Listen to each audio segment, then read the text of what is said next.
नहीं हुआ। हाँ, नहीं कर पाए।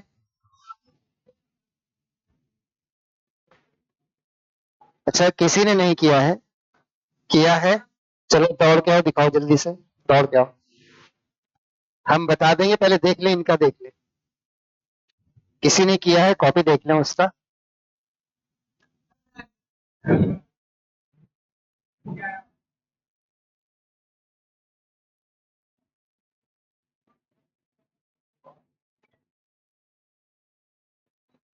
नहीं, आगे कहाँ है? आगे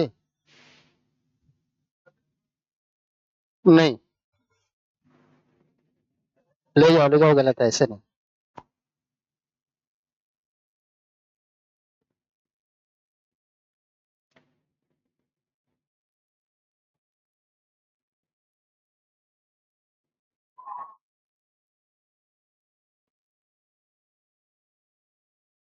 वेरी गुड, सही आंसर है। अरे आप भी कर, आपको भी करना चाहिए ना। भाई किसी ने किया है, मेहनत किया है, शाबाशी देने के लायक तो है ही है। बिल्कुल। आप क्यों नहीं किए, हमें नहीं समझ में आ रहा है। चलिए, नहीं, आप ट्राई नहीं किए ना ठीक से। कहाँ पे गलत कर रहे हो आप, हमें नहीं समझ में आ रहा। ये बताइए, रेट रेट लिखे थे, रेट रेट बराबर के लिखे होंगे, और ए लिखे होंगे, बी टू लिखे होंगे। लिखा है, ब्रैकेट में ए लिखा होगा, बी टू लिखा होगा। रेट बराबर के ए इंटू बी टू। इसमें से ए को हटाना पड़ेगा। किसको हटाना पड़ेगा? ए को हटाना पड़ेगा। तो ए को हटाने के लिए एक इक्वेशन दिया था, ए टू बराबर ए प्लस से दिया था। ए टू बराबर ए प्लस ए, वहां से के बराबर लिखना था, के इक्यू लिखना था, प्रोडक्ट अपॉन रिएक्टेंट लिखना था। उसमें के इक्यू आ जाएगा A into A upon A two. A into A upon A two लिखेंगे, फिर से लिखेंगे A square upon A two. तो ए स्क्वायर की वैल्यू आएगी, फिर ए की वैल्यू आ जाएगी, फिर ए की वैल्यू इसमें डाल दोगे तो आंसर आ जाएगा। चलिए, ओरल अभी ठीक से नहीं पता लग पा रहा है कई लोगों को। हम क्लास के लास्ट में, जब क्लास खत्म होगी, तुरंत फटाफट बता देंगे आपको, ठीक है? अभी हम आगे पढ़ाने का मूड है, सवाल हम बता देंगे। उन्होंने बिल्कुल अच्छा ही किया है, आपको भी करना चाहिए था। ठीक है, चलिए इसको करते हैं। क्वेश्चन हम बता देंगे, ठीक है? क्लास खत्म होगी उसी समय बता देंगे आपको पूरा बोर्ड पे, ठीक है?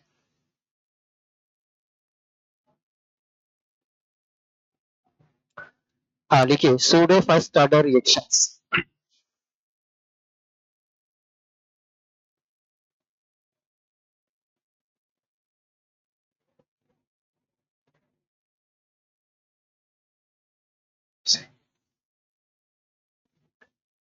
Pseudo first order reactions.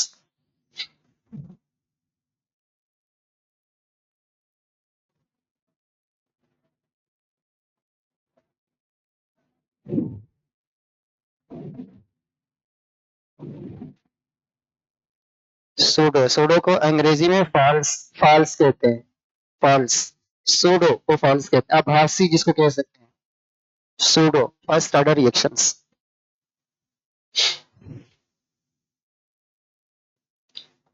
तो आपने फर्स्ट ऑर्डर रिएक्शन तो पढ़ा ही है, फर्स्ट ऑर्डर रिएक्शन आपको पढ़ा दिया, बट यहाँ पे एक शब्द सूडो जोड़ रहा है। तो ये क्या होता है आपको समझना पड़ेगा। तो हमें ये बता दीजिए, जैसा आपने देखा था पहले कि अलग अलग रिएक्शन का ऑर्डर अलग अलग होता है। जीरो ऑर्डर की रिएक्शन होती है, फर्स्ट ऑर्डर की होती है, सेकेंड ऑर्डर की होती है, थर्ड ऑर्डर की होती है। अलग अलग ऑर्डर की रिएक्शन होती है। अब सवाल है कि सूडो फर्स्ट का मतलब क्या हो। तो मेरा सवाल सबसे पहले है, इस सवाल का उत्तर दीजिए। क्या किसी रिएक्शन का ऑर्डर किसी भी प्रकार बदल सकते हैं, या हर रिएक्शन का ऑर्डर हमेशा फिक्स रहता है, हम बदल नहीं सकते? फिक्स रहता है, या हम कुछ अपने तरफ से चाहें, कुछ परिस्थितियों के अनुसार बदल सकते हैं, कि जो रहता है वही रहता है? सीधा सवाल।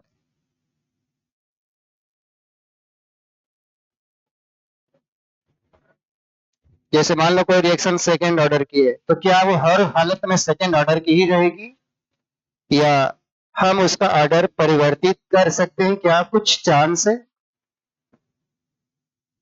आपको एनसीईआरटी भी थोड़ा पढ़ा कीजिए, मैंने कहा था जो भी समय निकलेगा निकल रहा है। तो चलिए मैं एनसीईआरटी की लाइन पढ़ता हूँ। आपने कहा फिक्स रहता है, भाई पता नहीं आपको, मैं फिर पता ही नहीं इस चीज का बारे में। देखिए लिखा हुआ है, पहला लाइन स्टेटमेंट देखो लिख रहा है सूडो, यहाँ पे हेडिंग है तो सूडो फर्स्ट ऑर्डर रिएक्शन, ये मैं इस समय पढ़ा रहा हूँ आपको। सूडो फर्स्ट ऑर्डर रिएक्शन देखो पहली लाइन लिखा हुआ है, the order of A reaction is sometimes, order of a reaction is sometimes altered by conditions, altered by conditions, altered का मतलब, altered का मतलब, alter का मतलब बदल देना, आगे क्या लिखे conditions, यानी परिस्थितियों के अनुसार हम ऑर्डर को बदल सकते हैं। आपने तो कहा फिक्स होता है, पहली लाइन में पढ़ रहा हूं। चलिए याद रखिए, इस रिएक्शन का ऑर्डर हम लोग बदल सकते हैं, कंडीशंस को बदल सकते हैं। सेकेंड ऑर्डर की होगी, कंडीशन लगा के फर्स्ट ऑर्डर का बना सकते हैं, कर सकते हैं। चलिए लिखिए पहला पॉइंट लिखिए इसका,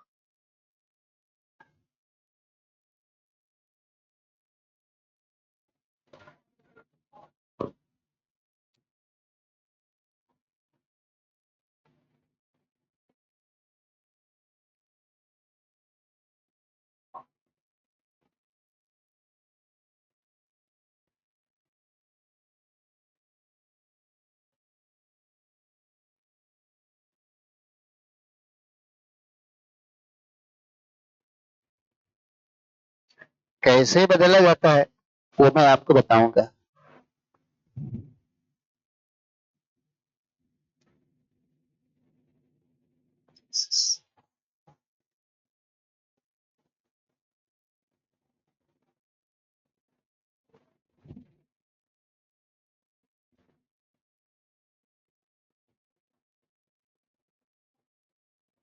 आपको मैं एग्जाम्पल बहुत ढेर सारे बताऊंगा, बदल के बताऊंगा, चेंज करके बताऊंगा। ये एनसीईआरटी की लाइन है, मैंने अपने तरफ से मैं कुछ नहीं कह रहा हूँ। ये लिखा हुआ है कि किसी रिएक्शन का ऑर्डर परिस्थितियों क्या, कंडीशन यानी परिस्थितियों के अनुसार, अल्टर का मतलब बदल सकते हैं। यानी जो रिएक्शन सेकंड ऑर्डर की हो रही होगी, हम चाहेंगे तो उसको फर्स्ट ऑर्डर में ट्रांसफर कर सकते हैं, फर्स्ट ऑर्डर बना सकते हैं, कुछ कंडीशंस के अनुसार बना सकते हैं। ठीक है ना? एक बार जानते हो बड़ा अच्छा सवाल आया था पेपर में, अगर ये लाइन आपको समझ में आई तो बताइए। मैं एक लाइन बोलूंगा, आप बताइए कि मैं सही बोल रहा हूं को गलत बोल रहा हूं। किसी रिएक्शन का ऑर्डर हमेशा फिक्स रहता है, बोलिए गलत है। हम कह रहे हैं किसी रिएक्शन का ऑर्डर हमेशा फिक्स रहता है, तो गलत है ना? बताओ, ऑर्डर फिक्स होता है कि बदला जा सकता है? बदला जा सकता है, बदला जा सकता है, ये वाला सही है। ठीक है, लिख नहीं रहा हूं, स्टेटमेंट का ध्यान दीजिएगा। अब आप कहेंगे कि यार ये ऑर्डर कैसे हम लोग बदल सकते हैं, क्या कंडीशन होती है? अब देखो आगे,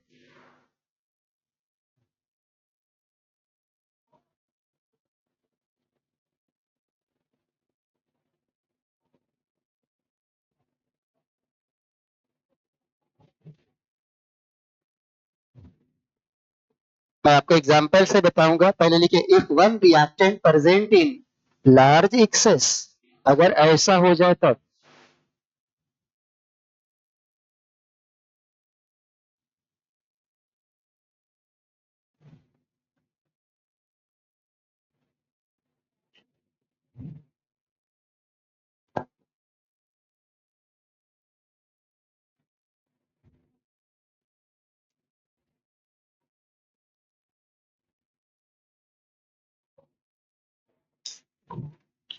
मैं आपको एग्जाम्पल से समझा रहा हूँ, और फिर जो एनसीईआरटी के एग्जाम्पल है वो ध्यान दीजिएगा।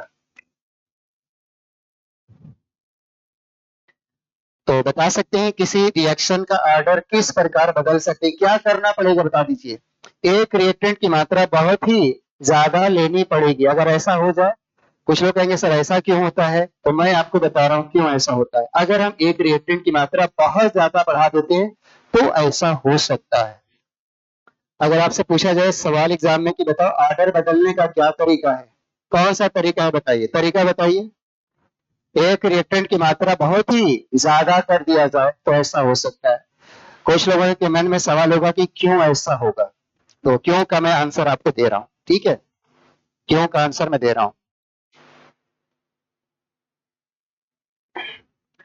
पहले एक सवाल बताइए, एक सवाल का उत्तर बताइए। कभी कुएं से पानी भरा है, गांव में कुआं होता है, तालाब कुआं होता है, तो डोर और बाल्टी से पानी निकाला जाता है। अब तो कुआं खैर खत्म हो रहा है। अब आप ये बताइए ध्यान से, दिन भर कोई ना कोई जाके बाल्टी से पानी खींचता रहता है, क्या कुएं का पानी का स्तर बदलता है कि वही रहता है? वही रहता है। लेवल दिन भर सुबह जितना लेवल होगा उतना, क्योंकि वो एक तरह से रेजरवायर होता है, पानी का नीचे स्रोत है। बता दीजिए उसमें 2-4 बाल्टी पानी निकालने से उसका लेवल चेंज होगा कि कांस्टेंट होगा? कांस्टेंट। मैं इसी इशारा मेरा आगे है, समझिएगा। यही कुएं में पानी की मात्रा इतनी ज्यादा है कि थोड़ा बहुत पानी निकालने से उसका लेवल चेंज नहीं होगा। ये बात समझ में आ रही है? या आप वो सो छोड़ो, बहुत सारी नदियां जो चल के जाती हैं और बंगाल की खाड़ी में गिर जाती हैं समुन्द्र में, तो बता दीजिए इनके गिरने से समुन्द्र का लेवल बदलता है कि वही रहता है? वही रहता है, क्योंकि समुन्द्र में पानी की मात्रा बहुत ज्यादा है। उसमें थोड़ा सा नदी 2-4 गिरेगी तो उसका लेवल चेंज नहीं होगा। वही मैं इसमें आपको समझा रहा हूं। चलिए लिखिए पहले, रेट बराबर की मल्टीप्लाई बाई पी। पहले लिखिए, शायद अगर ये मैं एग्जांपल बता दिया हूं सब इससे ठीक से समझ आ जाए। चलिए पहले रेट का लिखिए आप।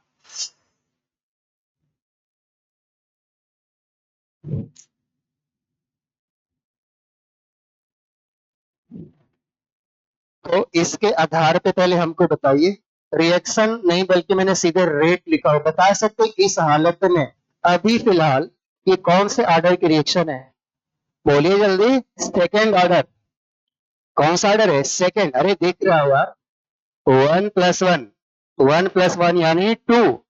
मैं लिख रहा इज ए सेकेंड ऑर्डर।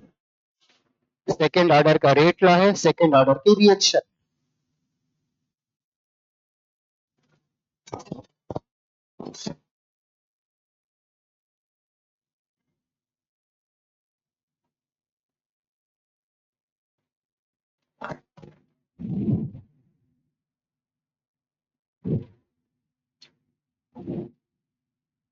अरे 1+1 पढ़ाया गया है आपको, पावर को जोड़ते हैं ऑर्डर बताने के लिए। तो बताइए फिलहाल ये सेकेंड ऑर्डर का है, ठीक है, इस समय सेकेंड ऑर्डर का है, लेकिन हम इसका ऑर्डर बदल देंगे। सुनिए आप, ये बताओ इस हालत में, बताइएगा, सुनिएगा और बोलते जाइएगा। इस हालत में ए को दुगना करेंगे तो रेट भी दुगना हो जाएगा ना? मतलब ए को बढ़ाएंगे तो रेट बढ़ेगा, बी को बढ़ाएंगे तो रेट बढ़ेगा। इस हालत में यानी रेट ए और बी दोनों पे डिपेंड कर रहा है, इस समय कर रहा है। अब कंडीशन देखिए,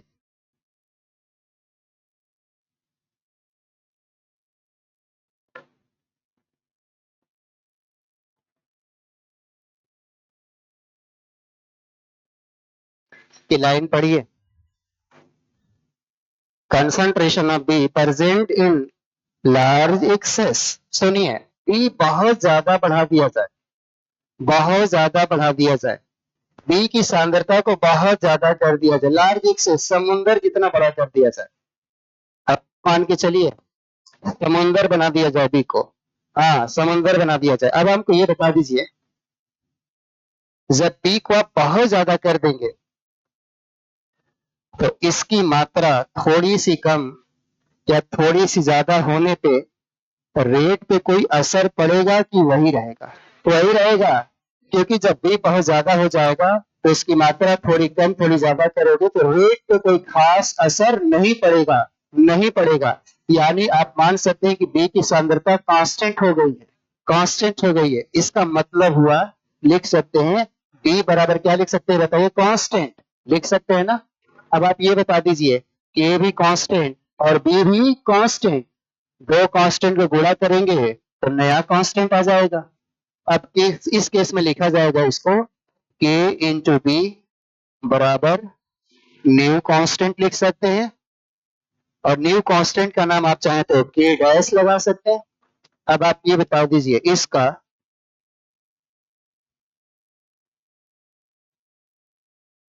क्या लिखेंगे बताइए? मॉडिफाइड रेट लॉ बता सकते हैं। मॉडिफाइड रेट लॉ अगर लिखा जाएगा तो कैसे लिखा जाएगा फटाफट बता दें। के डैश इंटू ए। अब बताइए इस कंडीशन के हिसाब से अब ये रिएक्शन सेकेंड की नहीं फर्स्ट ऑर्डर की बन चुकी है। जब भी सेकेंड ऑर्डर को फर्स्ट ऑर्डर बना दिया जाता है इसी को कहा जाता है सूडो फर्स्ट ऑर्डर रिएक्शन। ये बनाया गया कंडीशन लगा के।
तो बताइए बी कंडीशन शायद आपको पता चल गई किस हालत में हम सेकेंड ऑर्डर को फर्स्ट ऑर्डर बना दे रहे हैं। इसके लिए क्या कंडीशन है बताइए? किसी एक रिएक्टेंट की मात्रा बहुत ज्यादा हो जाए, इतनी ज्यादा हो जाए कि उसकी वैल्यू फिक्स हो जाए। मैंने बोला समुद्र जितना ज्यादा हो जाए, कांस्टेंट हो जाए। जब कोई बहुत ज्यादा हो जाता है तो उसकी मात्रा फिक्स हो जाती है, उसमें थोड़ा सा कुछ डालेंगे निकालेंगे उसकी मात्रा पे कोई असर नहीं पड़ेगा, यानी रेट अब उस पर डिपेंड नहीं करेगा, अब केवल डिपेंड करेगा ए पे। तो इसको बोला जाएगा सूडो फर्स्ट ऑर्डर। चलिए एग्जाम्पल आपको बताता हूं। ये तो मैंने एक सामान्य चीज बताई है, ठीक है। अब आप फटाफट लिखिए।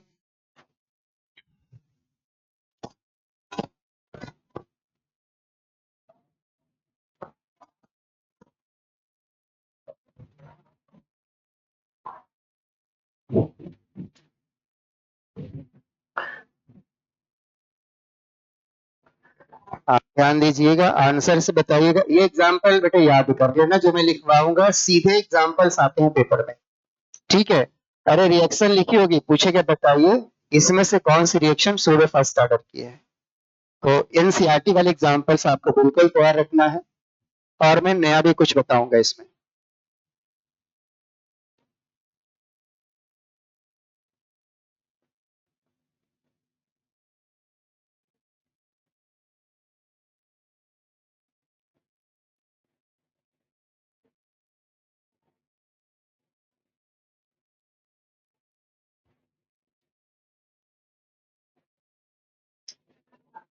और ये रिएक्शन नहीं, एक दिन मैंने क्लास में बताया था। ये कंपाउंड कौन सा होता है बताओ? एस्टर। एस्टर फॉर्मूला जानते होंगे, CH3COCH2 एक प्रकार का एस्टर होता है। तो टूटता है क्या बनता है बता दीजिए फटाफट। एस्टर एस्टर में पानी मिलाया जाए तो बोलिए एसिड और एल्कोहल। ये रिएक्शन ऑर्गेनिक की है। इसमें एसिड बन जाता है CH3COH, और अल्कोहल बन जाएगा C2H5OH। रिएक्शन पहले लिख लीजिए, रिएक्शन लिख लीजिए।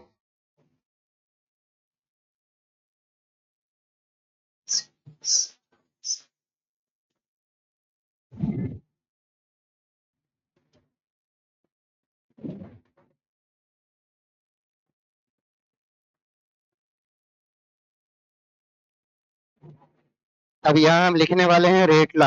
ध्यान दीजिएगा, रेटला। यहाँ पे मैं रेटला लिखने वाला हूँ, ध्यान दीजिएगा।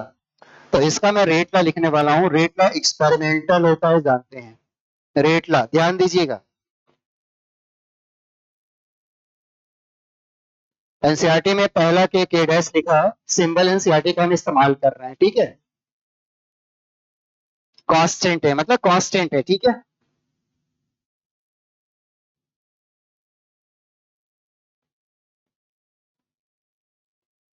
तो पूरी रिएक्शन पहले लिख लीजिए और रेट लॉ आप लिख लीजिए। रेट लॉ मैंने लिख दिया है पूरा।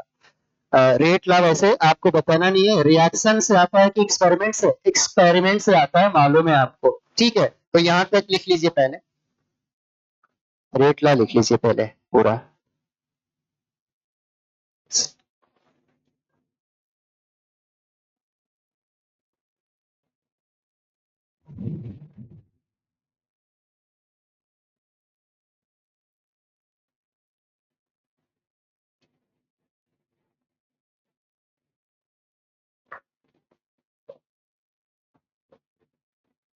चलिए, एक चीज पूछूंगा आपसे और बताइएगा, पुरानी चीज पूछूंगा। काफी पहले हम लोगों ने एक टॉपिक किया था मोलैची वाला। मोलैची के सवाल आप लगाए थे, शुरू में लगाए थे, मोलरता के सवाल लगाए थे। मोलैटी कैसे आता है? एन अपान वी से आता है, फार्मूला भी पता है। तो जब मोलैटी आपको पढ़ाया जा रहा था तो आप अलग अलग सोल्यूशन की मोलैटी निकाल रहे थे। तो मोलैटी जैसे कहीं 0.5 आ रही थी, 0.05 आ रही थी, 0.1 आ रही थी, ऐसे कुछ न कुछ आ रही थी। तो अगर आपको याद हो बताइए, मैंने लिखा है, क्लास में कराया था। जैसे यहाँ पे वाटर है, बताएंगे वाटर की मोलैरिटी क्या होती है? वाटर की बहुत ज्यादा होती है। कितनी होती है? 55.5। अगर नहीं याद है तो पीछे कॉपी खोल लीजिएगा, मैंने कराया था 55.5 होती है, क्लास में मैंने कराया था। कॉपी खोलेंगे तो दिखेगी। तो ये बता दीजिए, एक छोटी सी बात ये बता दीजिए, इसकी मोलरता 55.5 होती है। लेकिन आपको बताएं, अगर इसके अलावा किसी भी सोल्यूशन की बात किया तो इसकी मोलरिटी बहुत कम होती है। बहुत कम का मतलब 0.5, 0.25, दशमलव में आती है। आप हमको ये बता दीजिए, इसकी तुलना में इसकी मोलरिटी कम है कि बहुत ज्यादा? बहुत ज्यादा। और ये कांस्टेंट होती है। आपको अगर 1 लीटर वाटर में वाटर की मोलरिटी पूछा जाए तब भी 55.5 बताएंगे, 100 लीटर में पूछेगा तब भी 55.5 बताएंगे। मेरा कहने का मतलब इसकी मोलरिटी कांस्टेंट होती है। कितनी होती है? 55.5 होती है।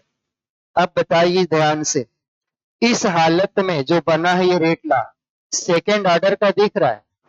देख रहा है, 1+1। लेकिन सच में देखा जाए तो इसकी मोलरिटी कांस्टेंट होती है, 55.5 ही रहती है। इसका मतलब रेट इसको इसको बदल ही नहीं पाएंगे, या फिक्स होता है। तो बता सकते हैं इसका रेट वाटर पे नहीं, केवल एस्टर पे डिपेंड करेगा। तो इस हालत में सेकेंड ऑर्डर का सिर्फ दिखाई दे रहा है, लेकिन सही ऑर्डर इसका सेकेंड नहीं, फर्स्ट होगा। सही ऑर्डर इसका सेकंड नहीं, फर्स्ट होगा। ऐसा क्यों हो पाया? समझ पा रहे हैं क्यों हो पाया? क्योंकि इसकी मोलरिटी कांस्टेंट होती है, बहुत ज्यादा होती है। कितनी होती है? 55.5। तो आप कह सकते हैं कि बी की मात्रा लार्ज एक्सेस में है। बी की मात्रा लार्ज एक्सेस में है, और कितना है बताइए? 55.5 है, फिक्स है। यानी कि अब आपको नया रेटला लिखना पड़ेगा, वाटर को हटाना पड़ेगा, और जो आपको सेकेंड ऑर्डर का दिख रहा था, सही ऑर्डर इसका सेकेंड नहीं बल्कि फर्स्ट हो जाएगा। समझ रहे हैं? तो मैं इसको नीचे लिख रहा हूं, सिंस लिख लीजिए। Since concentration of water is equal to, ये सभी जानते हैं, मैंने एक दिन क्लास में करवाया था।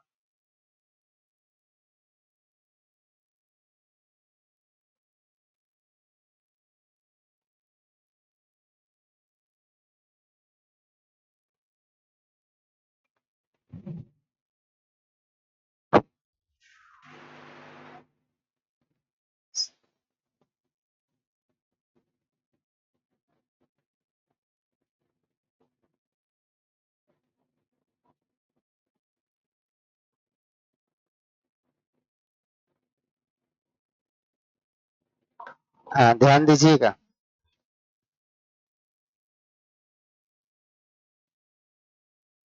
आपको ये ज्यादा नहीं दिख रहा है, लेकिन ये बहुत ज्यादा है। 0.1 की तुलना में बहुत ज्यादा है, 0.5 की तुलना में बहुत ज्यादा है। वैसे तो छोटा नंबर है, लेकिन किसी अन्य सोल्यूशन की तुलना में बहुत ज्यादा है। किसी की तो 0.00 उनकी तुलना में बहुत ज्यादा है, इसकी तुलना में बहुत ज्यादा है, आपको लेना पड़ेगा।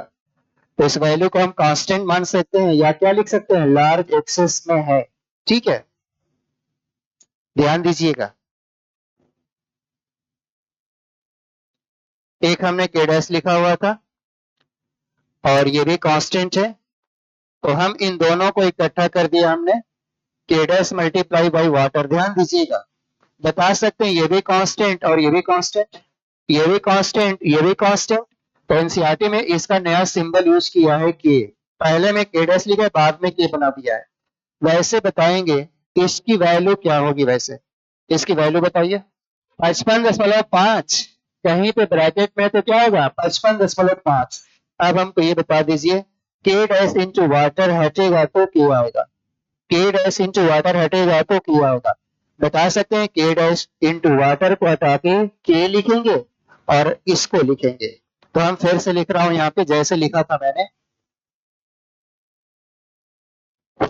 मॉडिफाइड रेट लॉ या न्यू रेट लॉ।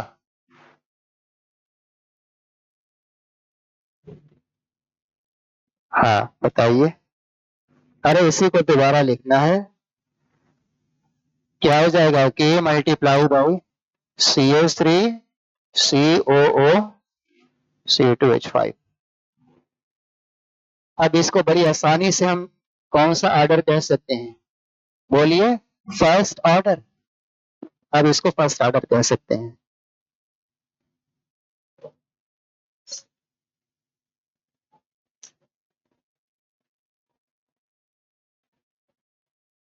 अब आपको बताएंगे पेपर में आखिर सवाल कैसे आता है इसके। ठीक है, देखिएगा।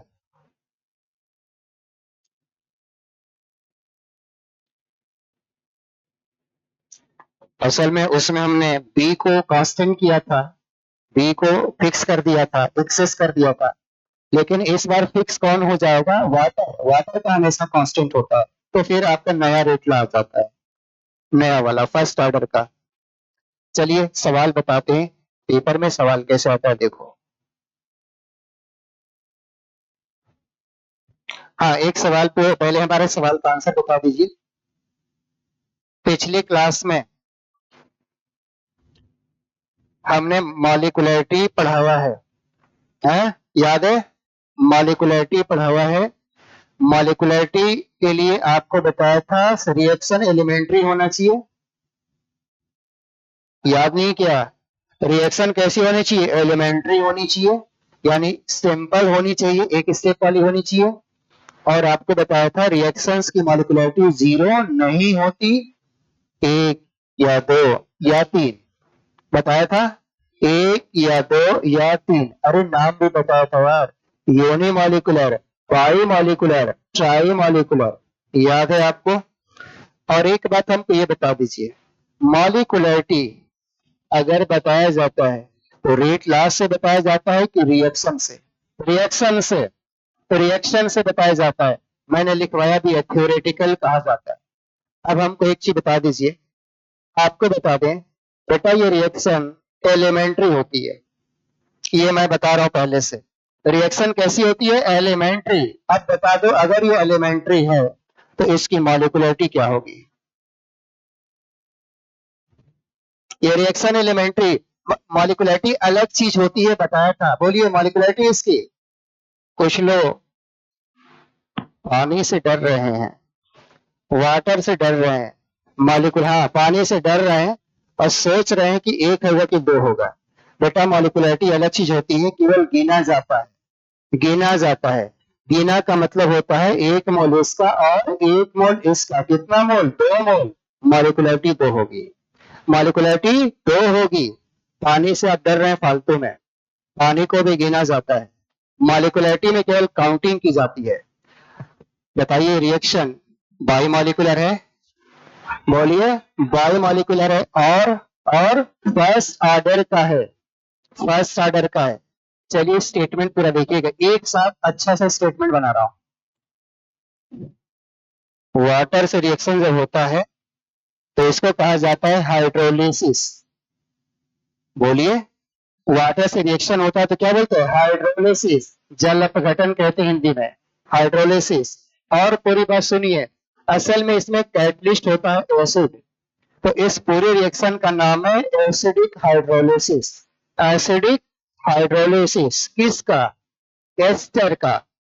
इस पूरे रिएक्शन का नाम दिया जाता है acidic hydrolysis of ester.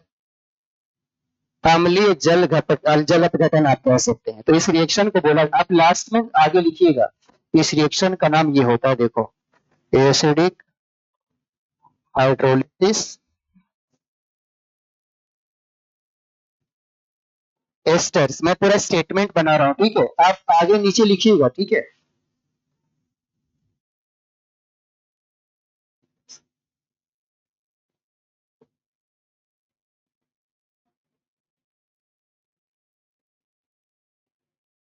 Sentence को पूरा कीजिए।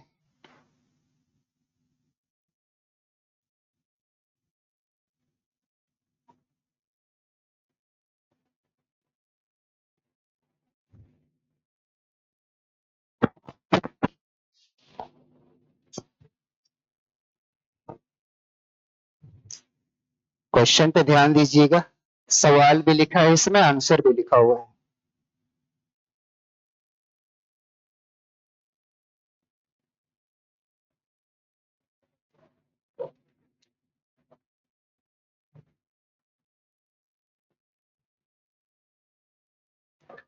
ये देखने का अलग तरीका है और ये देखने का अलग तरीका है, ध्यान दीजिएगा, अलग अलग चीजें होती है।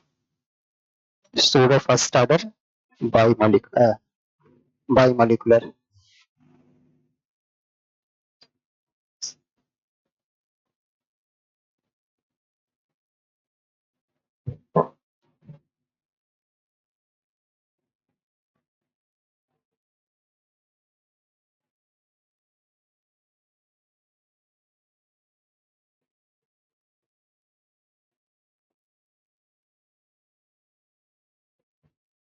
हाइड्रोलिसिस का मतलब जल अपघटन होता है, और अम्लीय एसिडिक मीडियम मीडियम में होता है। तो इंग्लिश ज्यादा ठीक लग रहा है, बाकी आप लिख लीजिए। कभी कभी तो एक्सेप्शन आता है। हाँ, मैंने लिखा हुआ है, कह रहा हूं मैं, लेकिन ये एक्सेप्शन है, इसीलिए फर्स्ट ऑर्डर नहीं बोला गया। क्या बोला जा रहा है? सूडो लगा है, इसीलिए सूडो इसीलिए लगा है। ये कुछ अलग तो होता है, जनरली वो ठीक होता है, बट यहाँ पे नहीं है। ये वाटर ने खेल कर दिया ना, वाटर ने खेल कर दिया। वाटर ना होता तो ठीक होता।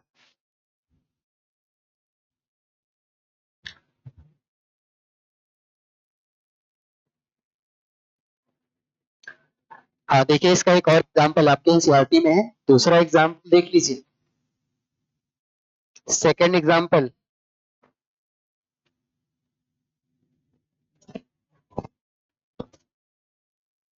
एक और एग्जाम्पल, C12H12O11 प्लस H2O।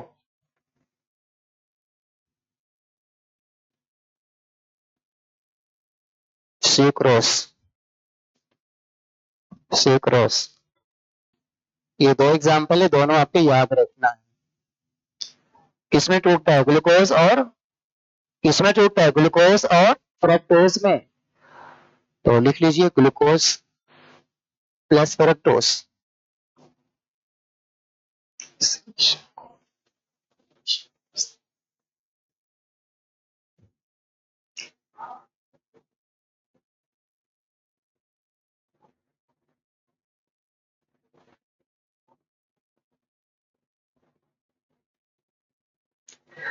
हाँ, सुक्रोज नाम और सुना होगा आपने, कुछ और भी कहते हैं, केन शुगर, शुगर केन या केन शुगर।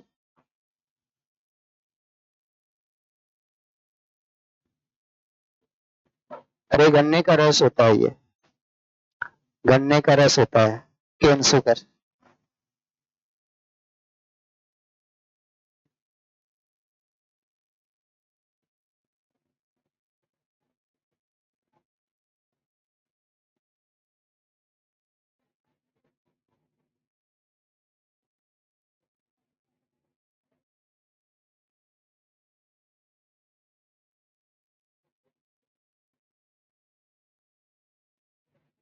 चलिए बताइए, हमने रेट लॉ लिख दिया और लगता है पूरा कहानी वही पिछली वाली चल रही है। बता सकते हैं ये कैसी रिएक्शन है, पूरा टोटल बताइएगा। ऑर्डर इसका क्या होगा? ऑर्डर इसका, ऑर्डर इसका फर्स्ट, पूरा बोलिए, pseudo first order and unimolecular biomolecular, biomolecular. ठीक है, तो आप सभी जानते हैं के डैश वाटर हटा के नया कांस्टेंट किया जाता है, जो सेकेंड ऑर्डर है फर्स्ट की तरह हो जाता है।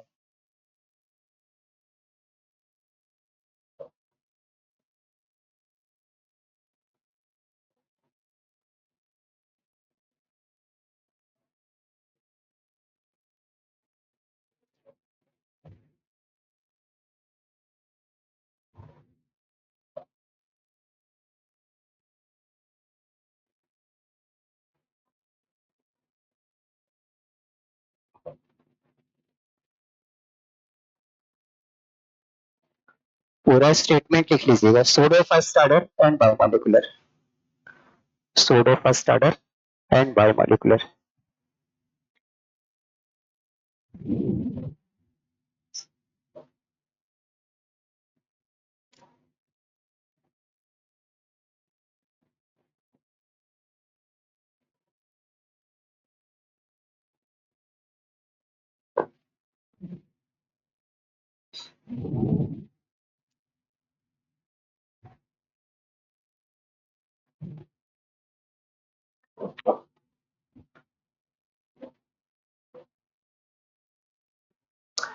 मेरा सिर्फ ये कहना है कि कभी भी किसी रिएक्शन में वाटर आपको दिखाई देते या रेट लॉ में वाटर आपको दिखाई देते, तो क्या उसको ऑर्डर में काउंट करेंगे या छोड़ देंगे? छोड़ देंगे, छोड़ देंगे, क्योंकि उसकी वैल्यू कांस्टेंट होती है और आपको इसको सूडो डाल के लिखना है, सूडो डाल के लिखना है। ठीक है ना? तो याद रखिएगा, वाटर कहीं पे दिखाई दे दे तो ऑर्डर में इसकी गिनती आपको नहीं करना है, ऑर्डर इसका सेकंड नहीं बताना है, फर्स्ट बताना है। सूडो फर्स्ट बताइए, और बाई मॉलिक्यूलर तो अलग चीज है। ठीक है, हाँ सुनिए, इसका एक नाम बता दो, केन शुगर कहा जाता है वैसे, और ये टूटता है ग्लूकोज और फ्रुक्टोज में।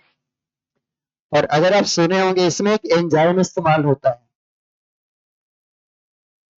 क्या बोलते हैं, इनवर्टेस, नाम सुना होगा, इनवर्टेस। ये बायोमोलिक्यूल में आएगा, पढ़ेंगे वहां पे, इनवर्टेस एंजाइम उत्प्रेरक होता है। अब सुन लीजिए, इस रिएक्शन का एक नाम दिया जाता है, और ये नाम कहाँ से आता है, कैसे आता है, इसका विस्तार तो खैर यहाँ पे नहीं पढ़ना है, आगे पढ़ना है। इस रिएक्शन का एक स्पेशल नाम होता है, हालांकि ये नाम थोड़ा सा मैंने काइनेटिक्स में स्टार्टिंग में लिया था, थोड़ा सा इस रिएक्शन को ये नाम दिया जाता है, इसका डिटेल खैर आगे पढ़ेंगे।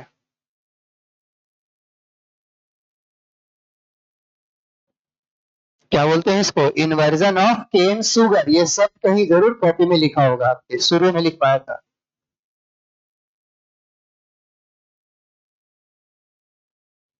इसका डिटेल बेटा आगे पढ़ना है, अभी नहीं पढ़ना है। इस रिएक्शन को बोलते हैं इन्वर्जन ऑफ केन शुगर।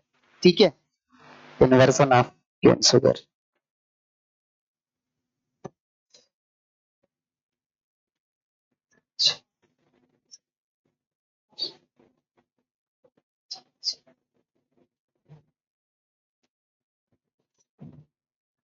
ये सब मैं क्यों लिख रहा हूँ, सुन लीजिए पूरी कहानी। बताइए, पेपर में ये रिएक्शन लिख के छोड़ दिया जाए, ये रिएक्शन ऐसे लिख के कुछ नहीं देंगे, रिएक्शन देंगे, ये बता सकते हैं इस रिएक्शन के बारे में कैसी रिएक्शन है?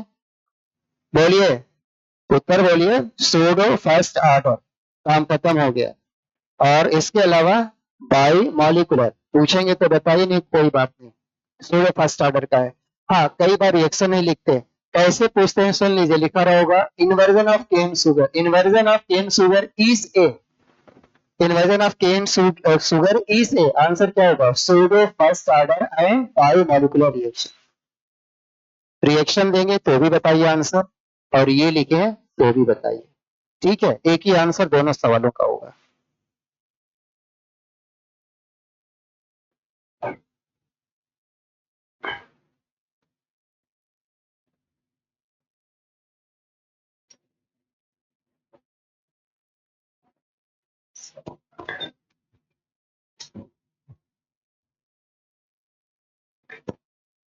तो सीधी बात ये बता दीजिए, जो आपने पढ़ा है टॉपिक, क्या किसी रिएक्शन का ऑर्डर फिक्स होता है कि बदल सकते हैं? बदल सकते हैं ना, चेंज कर सकते हैं।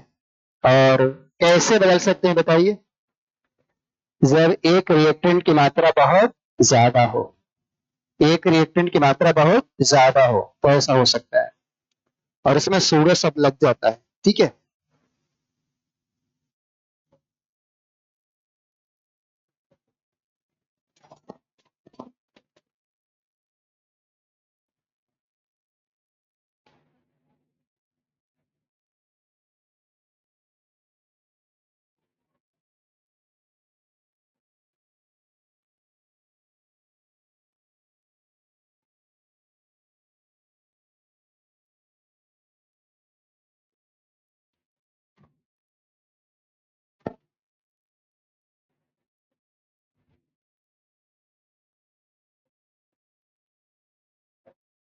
तो अगला टॉपिक है आपका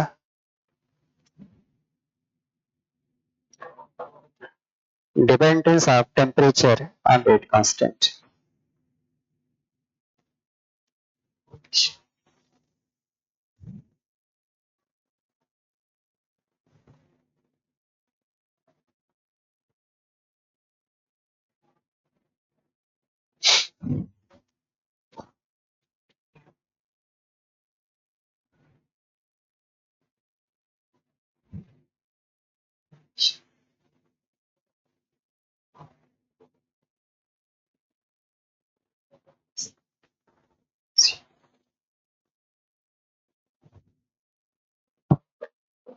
आपको याद होगा चैप्टर स्टार्ट हुआ था तो मैंने एक बात कहा था, हर टॉपिक में किसकी बात होगी?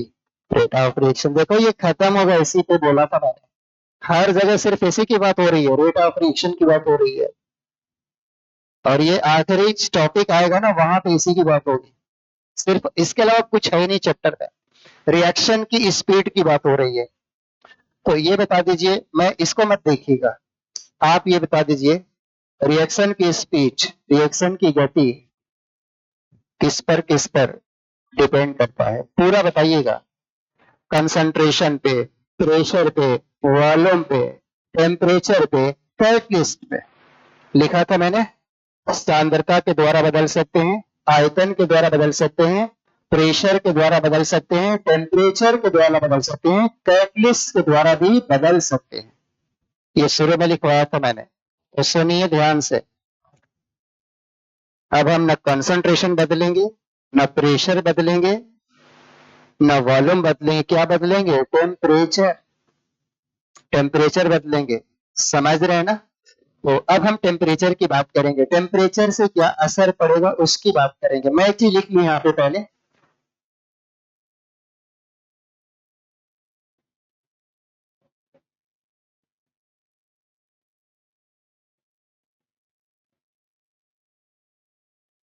मतलब कंसंट्रेशन को, वॉल्यूम को या प्रेशर को क्या रखना है? कांस्टेंट, इनको नहीं बदलना है। ठीक है, ये फिक्स रहेगा, इनकी बात नहीं की जाएगी। अब ब्रैकेट में लिख लीजिएगा, ये सब फिक्स रहे, ये नहीं बदला जाएगा।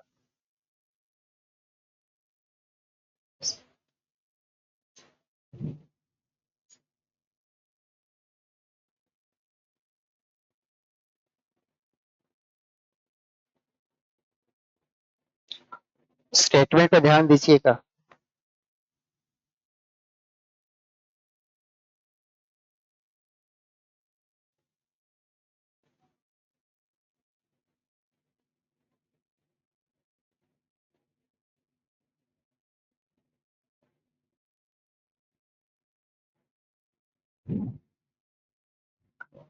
Rate of reaction always increases by increasing temperature। Temperature बढ़ाने से रिएक्शन की गति बढ़ जाती है। थोड़ा सा मैं रीजन भी बता रहा हूं आपको।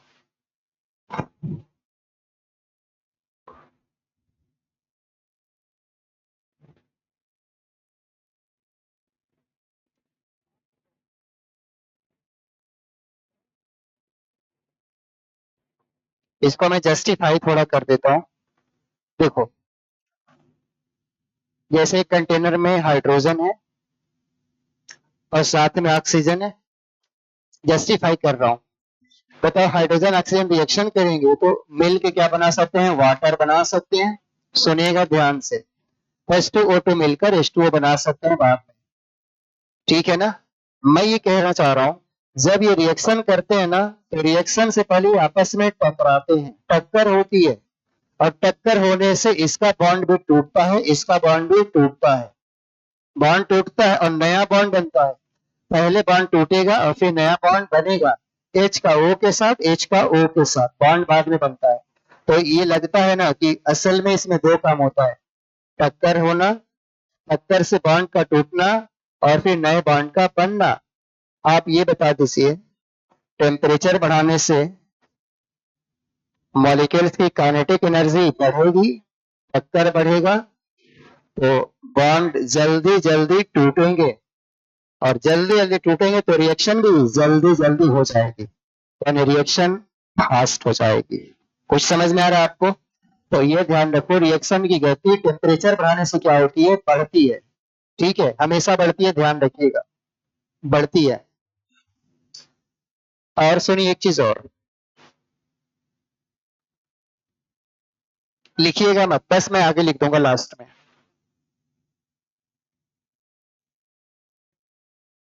ये बता दीजिए, इस हालत में जो हमने पढ़ा रहा है इस समय, बता सकते हैं इसको बदलना है कि फिक्स्ड है?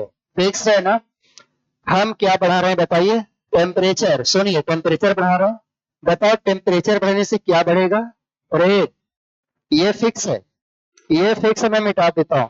टेम्परेचर इंक्रीज करने से रेट बढ़ेगा, रेट बढ़ेगा तो के बढ़ेगा, रेट बढ़ेगा तो के बढ़ेगा। तो हमें बता दिए सीधी बात, टेम्परेचर बढ़ने से रेट भी बढ़ता है और रेट कांस्टेंट भी बढ़ता है। आगे लिख लीजिए, रेट कांस्टेंट के also increases, K also increases।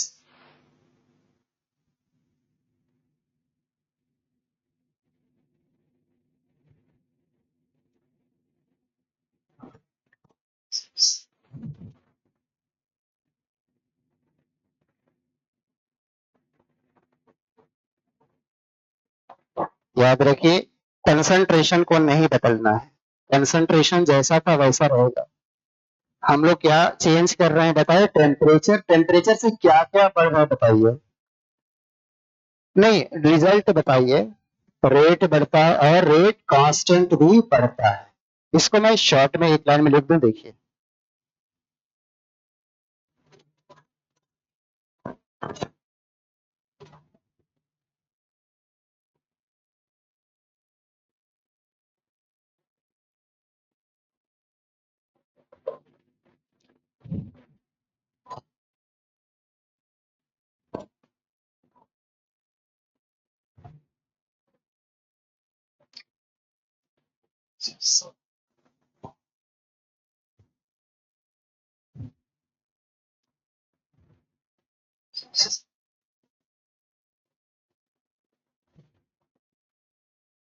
ये ऊपर का तीर समझ रहे हैं? ऊपर का तीर का मतलब बढ़ रहा है, इंक्रीजेस, ठीक है। तो देखिए, शुरुआत से टी बढ़ेगा तो रेट बढ़ेगा तो के भी बढ़ेगा, सब बढ़ेंगे।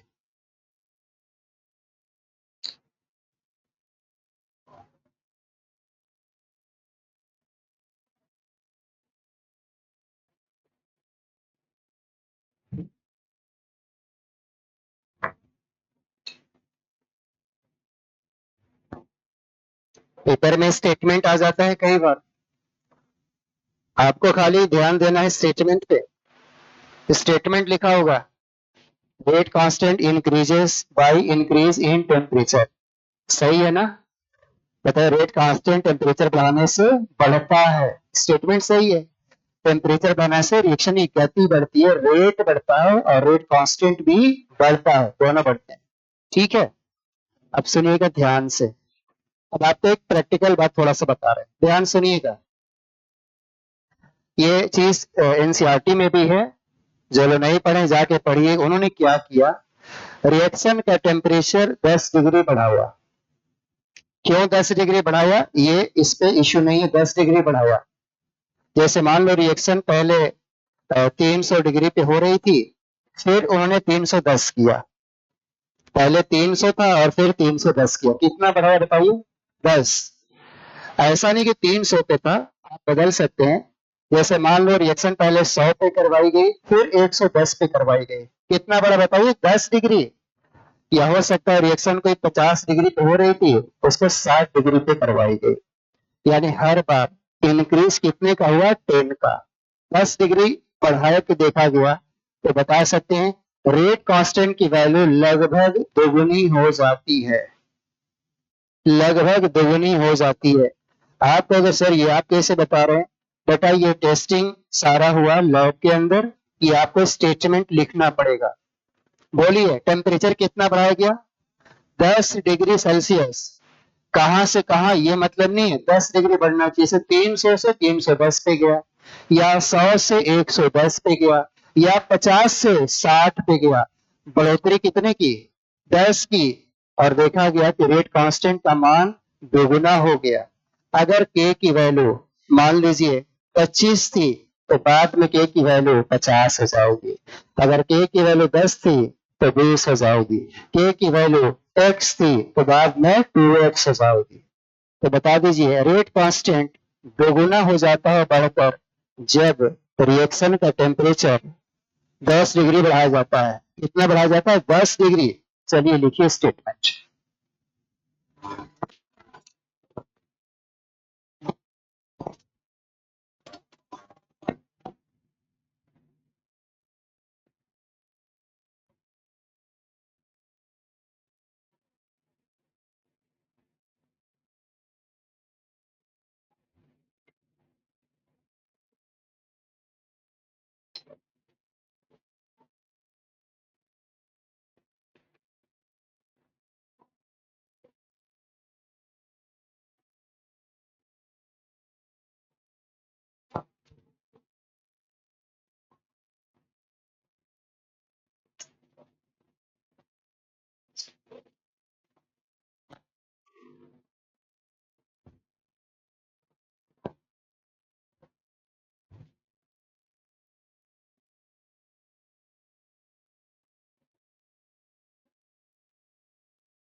इस पे सवाल बहुत अच्छे आते हैं, तो आपको मैं सवाल कराऊंगा इस पे छोटा सा, बट एनसीईआरटी में डिफाइन किया है, सवाल नहीं दिया है।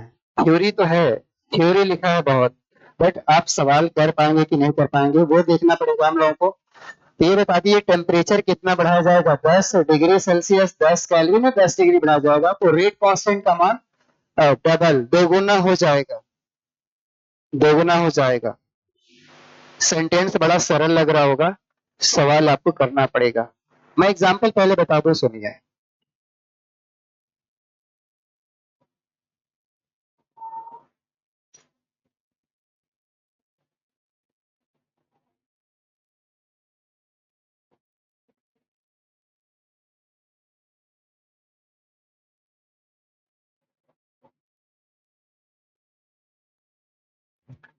ठीक है, ध्यान से बताइएगा। ठीक है, मैं ये चाह रहा हूं कि हम सवाल करें तो आप आंसर सही कीजिए। बताओ टेम्परेचर कितना लिया है, 300। ठीक है, और मैं रेट कांस्टेंट की वैल्यू यहाँ लिखता हूँ। ठीक है, मान लो रेट कांस्टेंट की वैल्यू एक्स, एक्स है, एक्स कुछ भी होगा पता नहीं, देखा जाएगा आगे। तो बताओ टेम्परेचर पहले कितना था, 300, और रेट कांस्टेंट की वैल्यू एक्स था। ठीक है, ये बताइए 310 केल्विन हो गया। अब बताओ ये वैल्यू क्या होगी, 2x। समझ में आया आपको, 10 डिग्री बढ़ाएंगे तो इसका मान डबल हो जाएगा, अब हो जाएगा 2x। ये बताइए ये काम हम आगे जारी रख सकते हैं या और आगे चल सकते हैं, बता दीजिए अगर आप समझ रहे हैं तो। बोलिए 4x। ये बताया, समझ में आ रहा स्टोरी? 4x, बोलिए 8x। तो ये बताइए 10 डिग्री बढ़ाया गया तो 2 गुना हुआ, 20 डिग्री बढ़ाया गया तो 4 गुना हुआ पहले की तुलना में, और 30 डिग्री बढ़ाया गया तो 8 गुना। ये कहानी समझ में आई? चलिए बना लीजिए, मैं सवाल पूछूंगा आपसे सीधे।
एक ये नियम टाइप का बन रहा है, एक ये पैटर्न बन रहा है आपका। तो पैटर्न बन रहा है, मैं आपको सवाल बताता हूँ, क्वेश्चन कैसे आते हैं पेपर में, वो देखिए।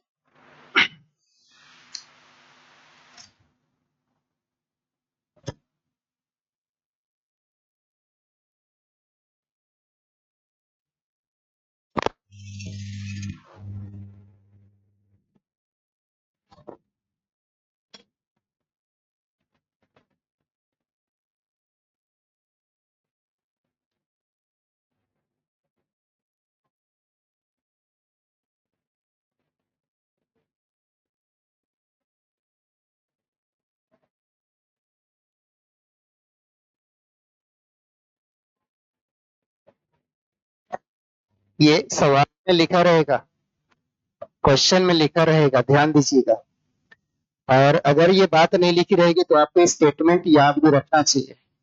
पता है थ्योरी क्या थी कि टेम्परेचर 10 डिग्री बढ़ाया जाता है तो रेट कांस्टेंट डबल हो जाता है। ये स्टेटमेंट आपको याद भी रखना चाहिए, नहीं दिया है तो याद रखिएगा, 10 डिग्री बढ़ाने पर के दोगुना होता ही होता है। ये बात आपको याद रखना पड़ेगा। चलिए लिखिए, आंसर बताइएगा। फाइन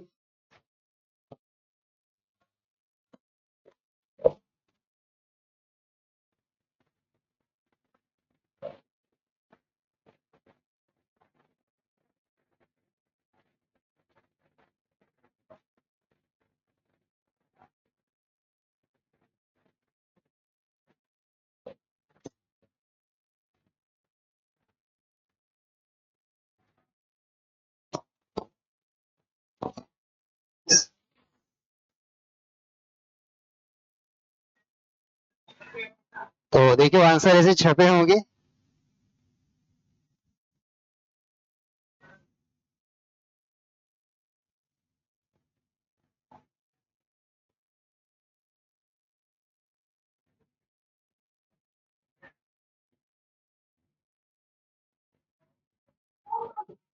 ये जबानी सवाल होता है, ठीक है। हालांकि मैं फार्मूला भी आपको बताऊंगा सवाल को करने के लिए, अगर फंसता है तो बड़े सवाल के लिए, बाकी तो जबानी है, मैंने बता ही दिया है। क्वेश्चन लिख लीजिए और एक फार्मूले से मैं बता के फिर एक सवाल कराऊंगा अलग तरह का, ठीक है।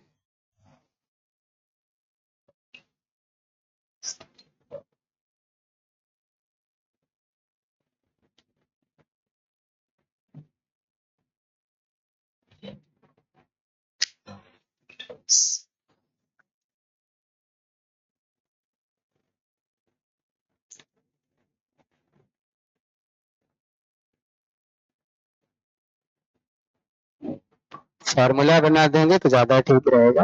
बाकी आप वैसे कीजिए, ठीक है। बड़े सवाल के लिए मैं फार्मूला बना देता हूँ, इससे भी अलग तरह का सवाल हो तो कर लीजिएगा, ठीक है।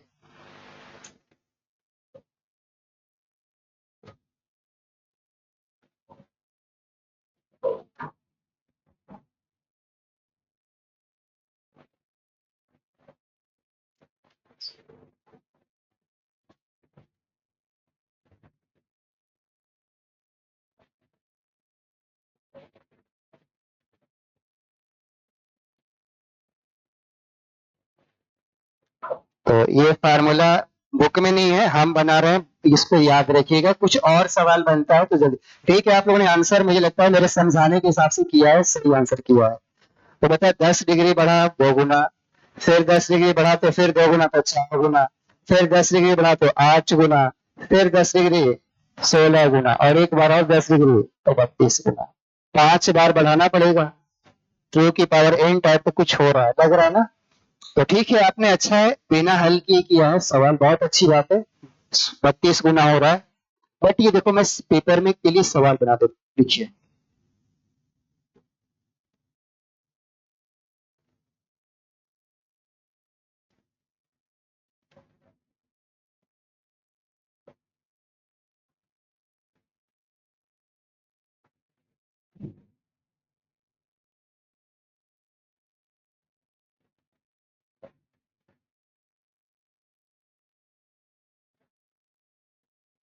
ठीक है ना। तो बिल्कुल ये फॉर्मूला आप लोग नोट कीजिए, कोई भी सवाल हो, एक सवाल भी करा रहे हैं तो ये नोट कर लीजिए।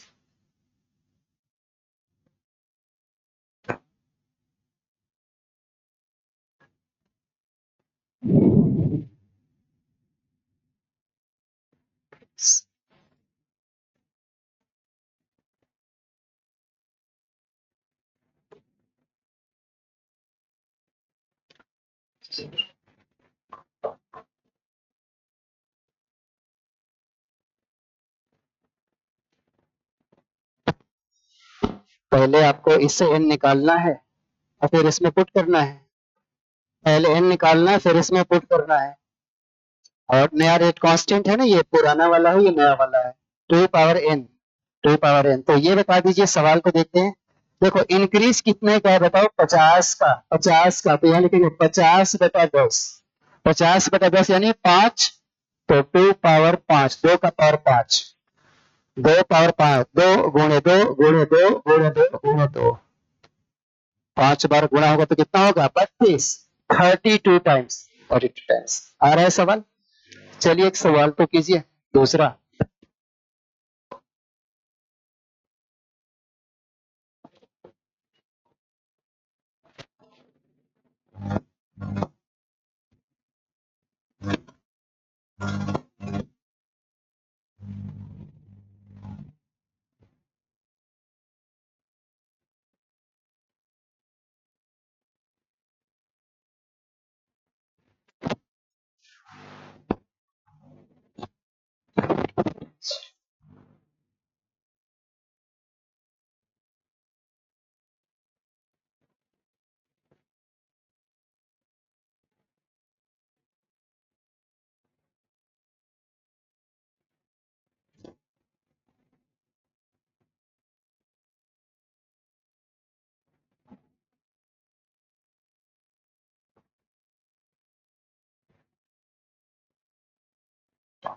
नोट कर लीजिए पहले। एक वो उस तरह का आता है, एक इस तरह का आता है। हाँ, आंसर देखो इस तरह का होगा।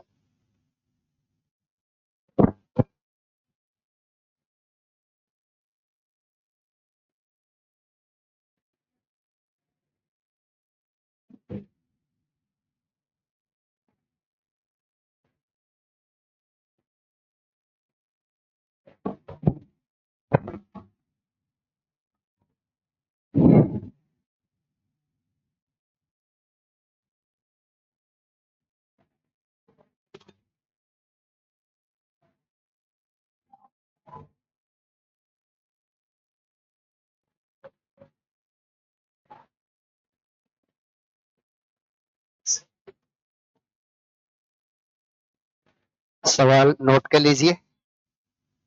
थोड़ा सा आपको सही एन पे ध्यान देना है बस। अगर एन ठीक है तो आंसर ठीक आएगा। जो एन निकालने का तरीका था, फॉर्मूला था, एन आपको ठीक से आना चाहिए।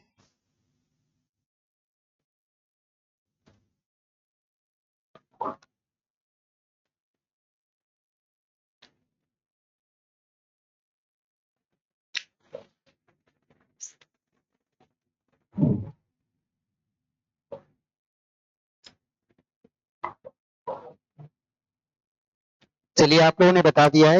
ये बताओ दो कितनी बार गुणा किया है? 9 बार, बिल्कुल ठीक सही आंसर है।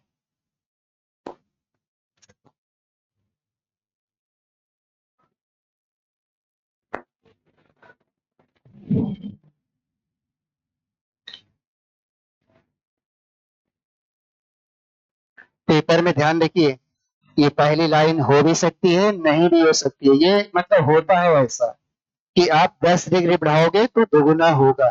ये लिखते हैं, नहीं भी लिखते हैं सवाल में, तो आपको मानना है इसको, क्योंकि एक्सपेरिमेंट से होता है सब कुछ।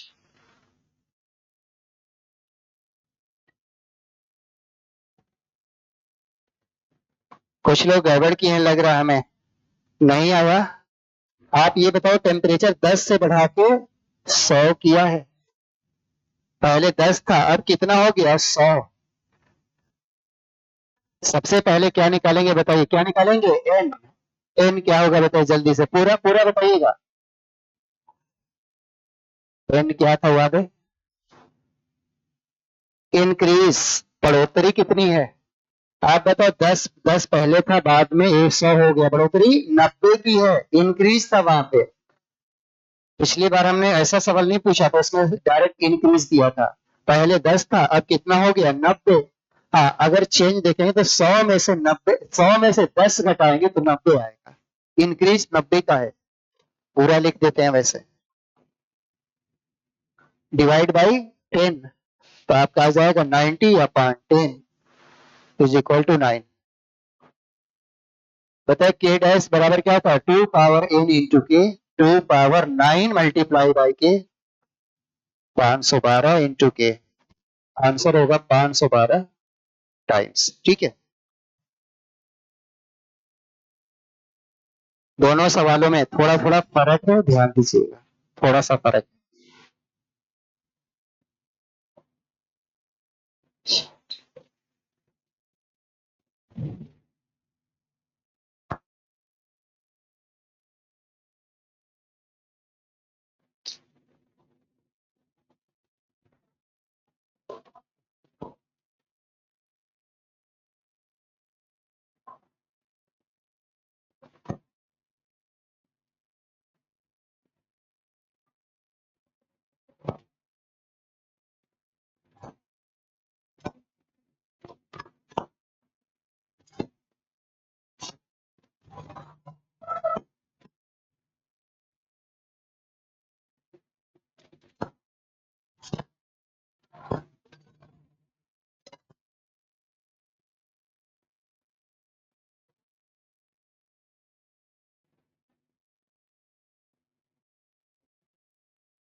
तो चलिए देखते हैं कितने लोग सही इसको करते हैं। मैंने फार्मूले टाइप का पूछा हुआ है, आंसर देखिए।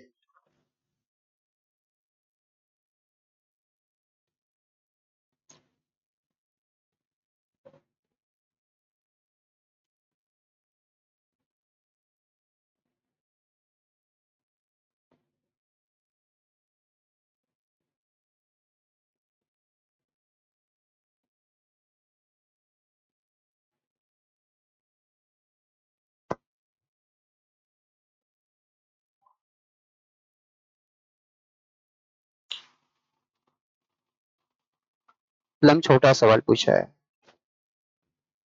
आसान पूछा है।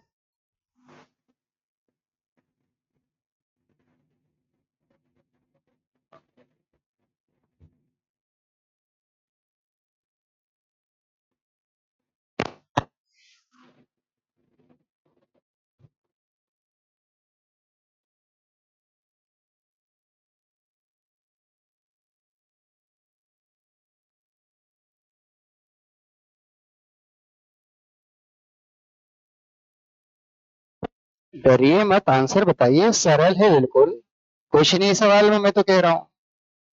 ये सवाल और मुश्किल कर सकता था, मैंने आसान जानबूझ के बताया कि समझ आ जाए आपको। क्वेश्चन लिख लीजिए पूरा, फिर मैं एक्सप्लेन ओरल कर देता हूँ, काफी लोगों को समझ में आ रहा है। और इसको लगाना नहीं, देखना है आंसर, बताना है कौन सा ठीक है, लगाना लगा भी सकते हो, डायरेक्ट आंसर बता सकते हैं।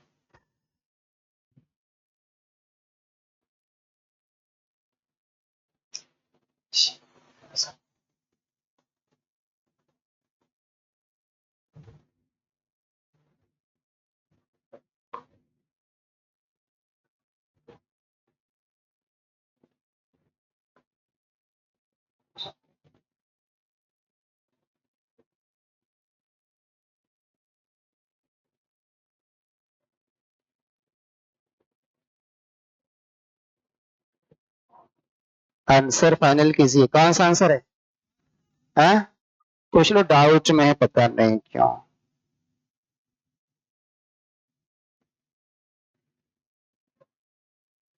देखो, पहला टेम्परेचर कितना था, 280 था, और रेट कांस्टेंट था K1, कितना था पता नहीं, K1 था। अगला टेम्परेचर कितना था, 290, तो रेट कांस्टेंट हो गया Q2। आप हमको ये बताइए, टेम्परेचर 280 था तो K1 था, 290 है तो K2 है। आप बताइए, टेम्परेचर बढ़ाया गया ना, और आप जानते हैं टेम्परेचर बढ़ाने से रेट कांस्टेंट हमेशा बढ़ता है। और बताए 10 डिग्री बढ़ाने से कितना बढ़ता है, 2 गुना। 10 डिग्री बढ़ाने से कितना बढ़ता है, 2 गुना। यानी इसका 2 गुना ये होगा, इसका 2 गुना, यानी इसमें 2 से गुणा करेंगे तब ये आएगा, यानी 2K1 बराबर K2। अरे यार, इसका मान 100 है तो इसका मान 200 होगा, यानी इसमें 2 से गुणा करेंगे तब ये आएगा, यानी 2K1 बराबर K2। सरल रिलेशन है बिल्कुल।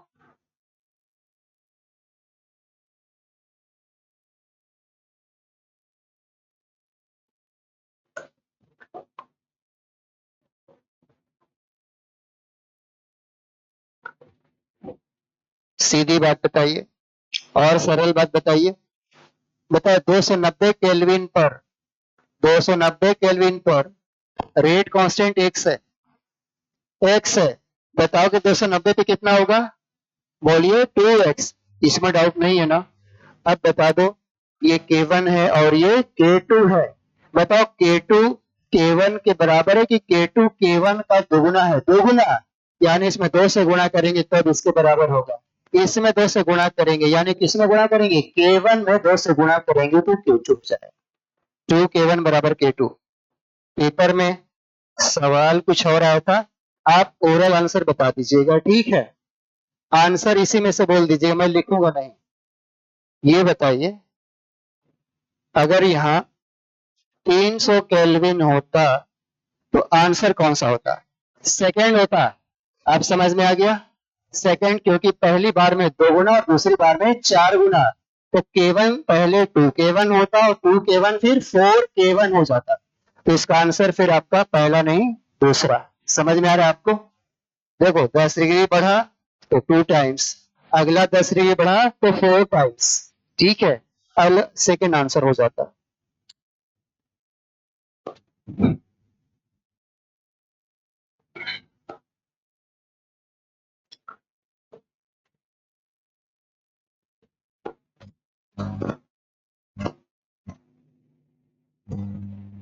ये क्या होता है, छोटा सा डेफिनेशन है, इसको समझ लीजिए। टेम्परेचर कोफिशिएंट क्या होता है, फटाफट नोट कीजिए। टेम्परेचर कोफिशिएंट नोट करके लिखिएगा।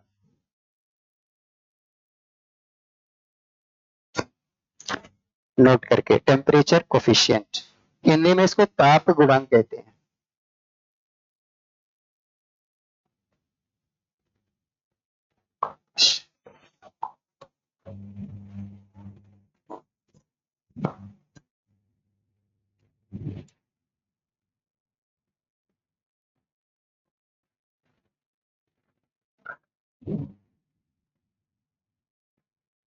टेम्परेचर कोफिशिएंट, ताप गुणांक कहते हैं। एक फार्मूला होता है, बता देता हूं, पिछले टॉपिक से ही जुड़ा हुआ है।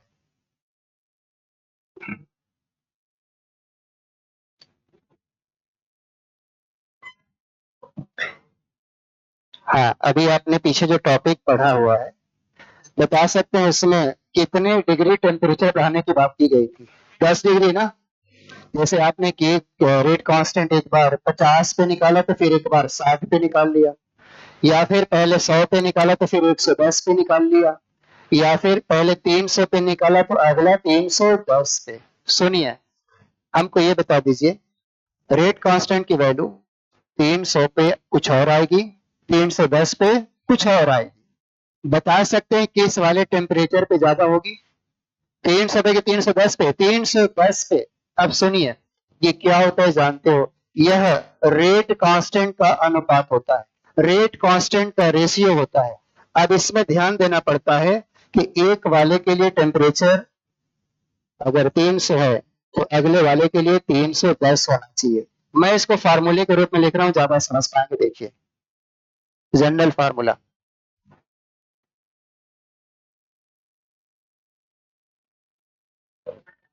इसका मतलब कुछ समझ पा रहे हैं आप? इसका मतलब सुनिए, ये वाला रेट कांस्टेंट, ये वाला रेट कांस्टेंट 300 डिग्री पे है, तो ये वाला रेट कांस्टेंट 310 पे है। ये वाला रेट कांस्टेंट 300 पे है, तो ये वाला 310 पे है। बता सकते हैं डेफिनेशन क्या होना चाहिए? बताओ, टेम्परेचर कोफिशिएंट होता क्या है? रेट कांस्टेंट का रेशियो होता है जिसमें टेम्परेचर का अंतर हमेशा 10 डिग्री का हो। और ऐसा नहीं कि हम ऐसे डिफाइन कर सकते हैं, इसका फार्मूला और लिख सकते हैं। फटाफट बताइए। अगर यहाँ 60 लिखेंगे तो नीचे क्या होगा? 50। समझ पा रहे हैं? अगर यहाँ पे 110 लिखेंगे तो 100 लिखेंगे। और ये बता दीजिए, अगर ऐसे लिखा जाए, देखो, ये समझ में आ रहा है? अगर ये टी डिग्री पे है तो ये टी प्लस 10 पे है। समझ रहे हैं ना? इसका टेम्परेचर टी है तो इस वाले का टी प्लस है। आखिरी फार्मूला मेन है, लिख लीजिएगा, टेम्परेचर कोफिशिएंट का। ये जनरल फार्मूला है।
फार्मूला खाली पूछता है, यहाँ टी प्लस 10 मतलब अगर इसका टेम्परेचर 300 केल्विन है तो इसका टेम्परेचर 310 का होना चाहिए। आपको ध्यान देना है, मतलब अंतर 10 का होना चाहिए दोनों के में, दोनों के मेजरमेंट में 10 डिग्री का।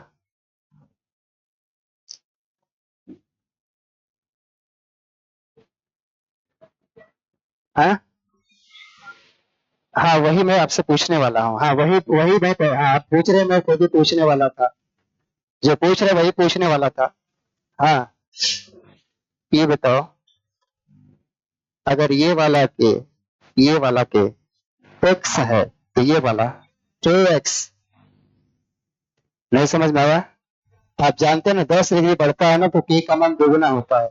अगर ये x है तो ये 2x, ये x है तो ये 2x, मालूम है ना? तो बताओ, नीचे x, अगर इसका मान x है तो इसका मान 2x होगा, तो x x कट जाएगा, 2 आएगा। हमको बता दीजिए टेम्परेचर कोफिशिएंट का मान कितना होता है? 2 होता है। कितना होता है? 2 होता है। ठीक है, तो लिख लीजिए यहाँ पे।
असल में गुंजाइश तो कुछ अलग होती है हमेशा।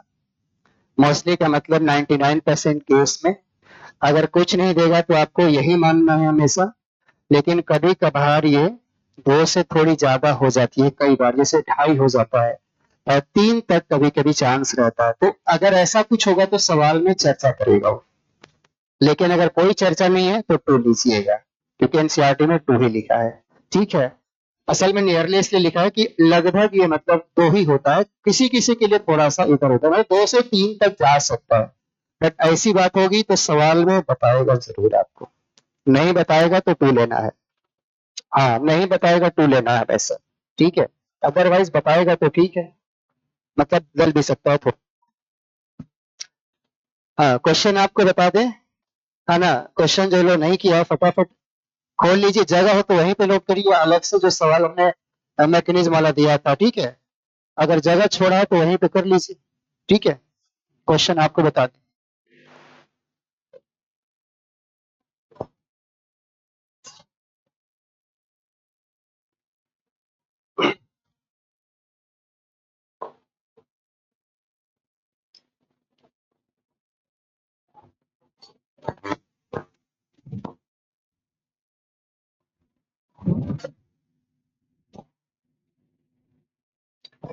तो मैं पूरा आपसे पूछ के पूरा लिखूंगा, ठीक है, और पूरा मैं लिख दूंगा, फिर आप उतार लीजिएगा। ठीक है, तो ये लास्ट में मैं क्वेश्चन आपको करा देता हूँ। ठीक है, मेन रिएक्शन शायद ये वाली थी, A2 प्लस B2 बराबर 2AB। सवाल तो आपका लिखा हुआ है तो नोट मत कीजिए, सोल्यूशन समझिएगा। A2 प्लस B2 बराबर 2AB और इसके नीचे मैकेनिज्म लिखा हुआ है, शायद इस तरह से लिखा है A2 और ये 2 एरो बना होगा और A2 बराबर लिखा है A प्लस A। ठीक है, फिर लिखा होगा यहाँ पे A plus B2 is equal to AB और प्लस B लिखा होगा और शायद से लिखा होगा A plus B is equal to AB। और आपके पेपर में देखिए वहां पे लिखा होगा शायद ये वाला फास्ट होगा, ये वाला स्लो होगा और ये वाला फास्ट होगा। तो सवाल आपको नोट नहीं करना, आपने नोट करा हुआ है। ठीक है, चलिए बताते हैं।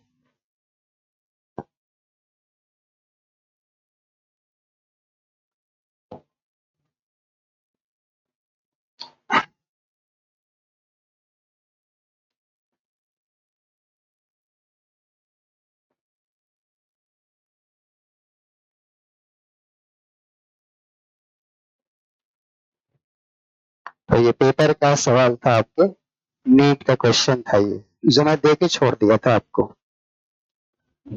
ठीक है, एक दो लाइन में हल कर देता हूँ, बहुत इजी है, ध्यान दीजिएगा बस। तो इसकी क्लास की है आपने, ये रिएक्शन देख सकते हैं 3 स्टेप में है। पहला स्टेप, दूसरा स्टेप, तीसरा, 3 स्टेप में है। 3 स्टेप में है, मतलब ये वाला फास्ट है, ये वाला स्लो, ये वाला फास्ट है और ये मेन रिएक्शन है, ऊपर वाली मेन रिएक्शन है। मेन रिएक्शन में A2 आया, B2 आया और AB आया। ठीक है ना। तो पहला हमारा सवाल आपसे है कि इसमें देख के बताइए इंटरमीडिएट कौन है, बता सकते हैं।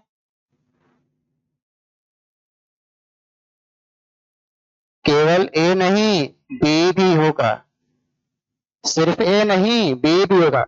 आपको बताया था जो मेन रिएक्शन में नहीं आता है, मेन रिएक्शन में नहीं आता है वो हमेशा क्या होता है, इंटरमीडिएट। जो मेन रिएक्शन में नहीं आता, A2 है, B2 है, AB है। आप देख सकते हैं इसमें इंटरमीडिएट A है, आपका A है, यहाँ पे जहां जहां पे है A है, A है, ये B है, ये सारे इंटरमीडिएट हैं, सारे इंटरमीडिएट हैं। हमेशा ध्यान रखिए, रिएक्शन में जो नहीं आता, जैसे A नहीं आया, B नहीं आया, वो सारा क्या होता है, इंटरमीडिएट, मैंने घेर दिया है, घेर दिया है। तो इंटरमीडिएट है, A भी है और B भी है। और एक बात मैंने बताया था, ध्यान दिया आपने, बोला था सारी रिएक्शन जोड़ोगे तो पहली वाली आ जाती है, चेक कर लीजिए। तीनों जोड़ोगे तो पहली आ जाइए। बताओ यहाँ से 2a से 2 कटेगा कि नहीं कटेगा, और b से b कटेगा, यहाँ क्या बचेगा a2 plus b2, a2 plus b2, और ab प्लस ab बराबर 2ab। आपको बताया था मैंने, रिएक्शन जोड़िए तो वही आता है। हालांकि ऐसा कम होता है, इंटरमीडिएट ज्यादातर एक होता है, इसमें एक नहीं दो दो है। कौन कौन सा बताइए, ए और बी। ध्यान दीजिएगा, मैंने गोला बना दिया है, ठीक है। चलिए बताइए फटाफट। रेट ला लिखा जाता है आर बराबर के। बता सकते हैं रेट कहां से लिखा जाता है, स्लो से। आपका ध्यान स्लो पे होना चाहिए। बताया था स्लो पे बाएं तरफ वाला लिखना होता है, तो स्लो पे बाएं तरफ हो जाएगा ए, और सेकंड ब्रैकेट में हो जाएगा B2, ए और B2। बाएं तरफ वाला दोनों लिखना है, जो भी होता है सबको लिखा जाता है। स्लो में ए आएगा और B2 आएगा, ए आएगा और B2 आएगा। चलिए रेट ला हम लोग लिख चुके।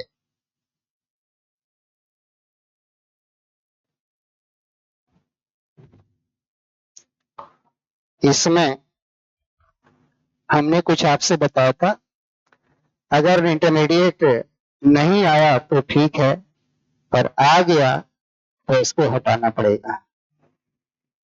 याद है आपको, नहीं आया तो ठीक है, और आ गया तो हटाना पड़ेगा। बोलिए आया कि नहीं आया, आया है, कौन है बताइए। अरे यार बताओ, ए, B2 नहीं ए, यानी एक को हटाना पड़ेगा।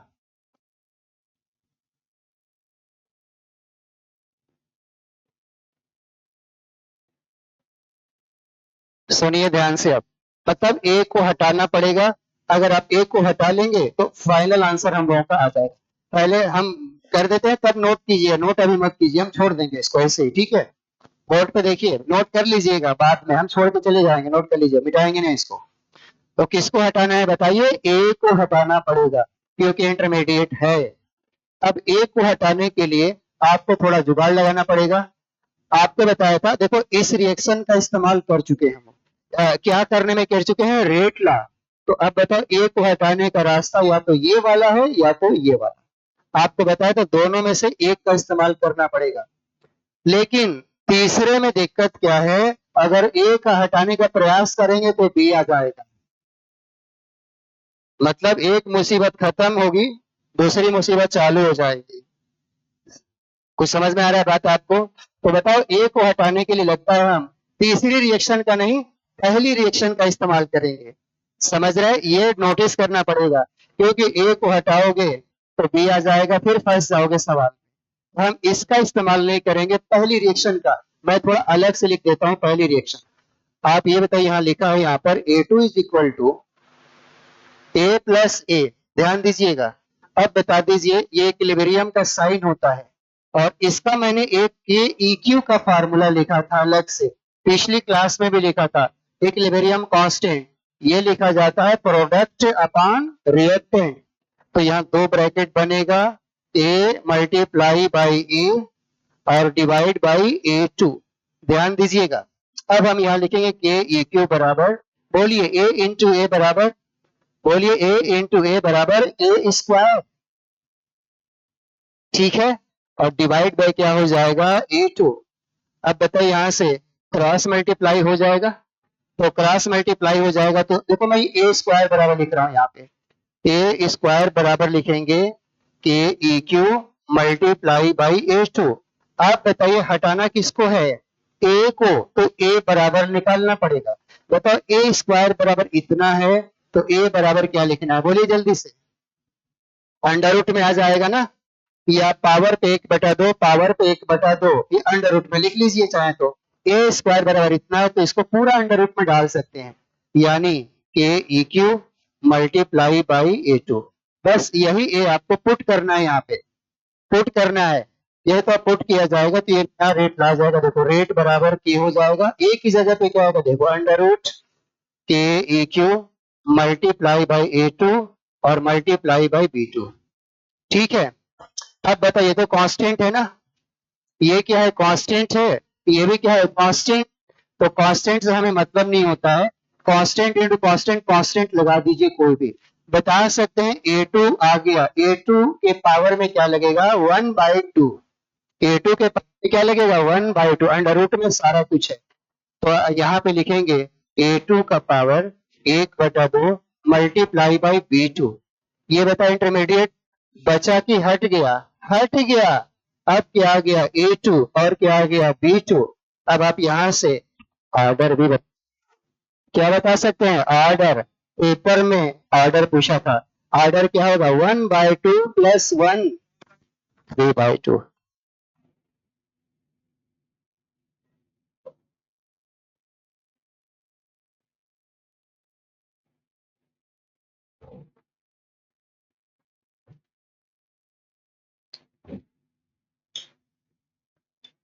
समझ आ गया भाई, ठीक है, चलिए कर लीजिएगा इसको, ठीक है।